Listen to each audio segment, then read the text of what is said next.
Oh, oh.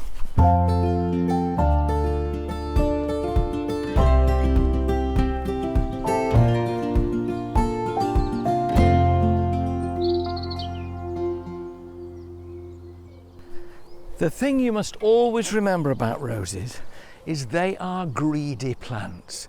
They're going to produce flowers for you probably right the way through the summer. They need energy, they need oomph, and that means they need plenty of moisture and plenty of food at the roots.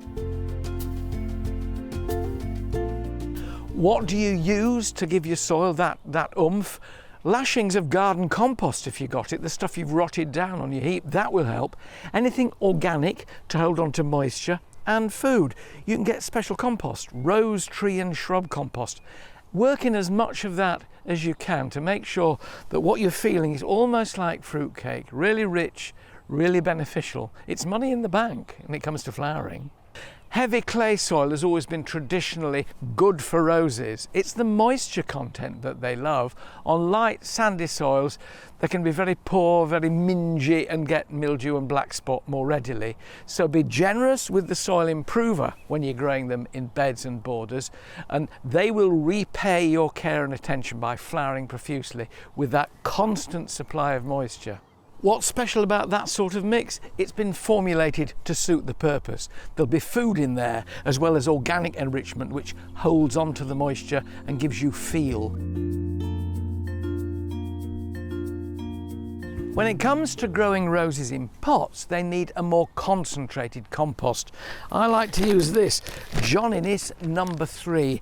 John Innes is a formula that was worked out in the 1930s, a combination of loam, peat and sand in those days. Nowadays we keep the loam, we keep the sand, but we replace the peat with rotted organic matter. And the thing about this compost is it's much more stable, it's much more weighty, it hangs on to nutrition far longer because it's got loam in it, and that for me is exactly what the roses need. I've put some in the base of the pot, not quite half full. You need to judge it by the depth of the pot. Water your rose in its container before you plant, so it's really saturated, because if it's dry and you put it in there, it's then difficult to wet with a hose pipe. Put your hand around it, turn it upside down, and then slip it out of its pot. Now this is a really good container grown rose because you can see there's enough root in there. It's come out to the edge of the pot, but it's not completely root bound. You know, you can't see compost, all you can see is root. I just want to say a massive thank you to the 50,000 of you who've subscribed to my YouTube channel, and by way of thanks, one of you will be receiving a copy of my Kitchen Gardener. I'll be picking the winner next week, so subscribe now to be in with a chance of winning it. Now this is the rootstock onto which the variety has been grafted. You want to make sure that that is underneath the soil surface so you can plant to about that deep, and by doing that you'll get more rooting out of the base of these varietal stems, if you like, and that makes the plant even more stable and it stops it rocking around. So I'm lowering it in, and I can make sure that when I've finished potting it, the compost is just above that particular junction between the rootstock and the variety. If you're wondering what this variety is, it's one called Tottering by Gently, named after a comic strip at the back of Country Life. It's the prettiest, most delicate, pale yellow flower. Lots of them. There's only 1 or 2 on this because it's a young plant, but there's much more to come. It takes a while, but as you're going along, just firm it in with your fingers. You don't have to ram it. When I worked in parks growing chrysanthemums, we had to ram the compost in with a length of broom handle because it was believed that that made for better plants. Made no difference at all, really. As long as there are no air pockets in there, you're fine.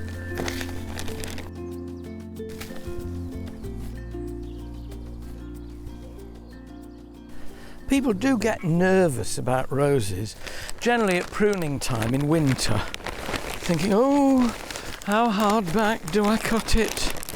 Well, roses prove the truth in the old adage that growth follows the knife, meaning the harder you cut something back, the more vigorously it will grow, and that's certainly true in the case of roses. Don't get hung up on pruning, and don't let it put you off growing roses. They're so beautiful, and again, if they're in a spot where they don't look terribly happy, like all garden plants, you can always move them. A friend of mine had it sussed. He said the thing about roses, he said, is that roses grow in spite of their owners. And that's very true. Just plant them well, in good compost, at the right depth, and I've left there a gap of about 1.5 inches. Don't ever pot anything with the compost right up to the rim of the pot, for the obvious reason that it will be very difficult then to water it, because you put water on, it'll just run straight off. By leaving that much, you can fill up the pot with water and it will go down. Remembering, as I've told you before, 1 inch of water generally travels down about 9 inches. So by leaving a good 1.5 inches here, nearly 2 inches, I'll make sure that when I top this up with water, it will then go right the way down to the bottom, and the plant will enjoy that.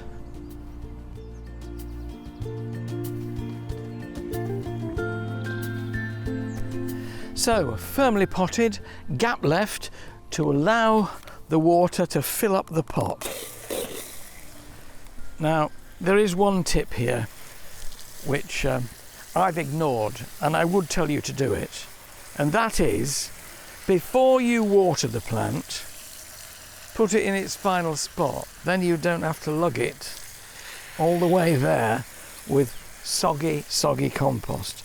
Now, you'll notice at the moment the drainage is so good in here, which is really important. It is not going to fill right to the rim because it's soaking up quite quickly. But as that compost gets harder and more compacted over the summer, so it will drain more slowly, and that's why you need that gap, so you can fill right to the top and then go away while it's draining down. There we are, and it's such a lovely moment. You're starting off a healthy, well-branched rose on its life of giving you pleasure. I always like this moment, and I shall look forward to that right the way through the summer. Plenty of buds to come.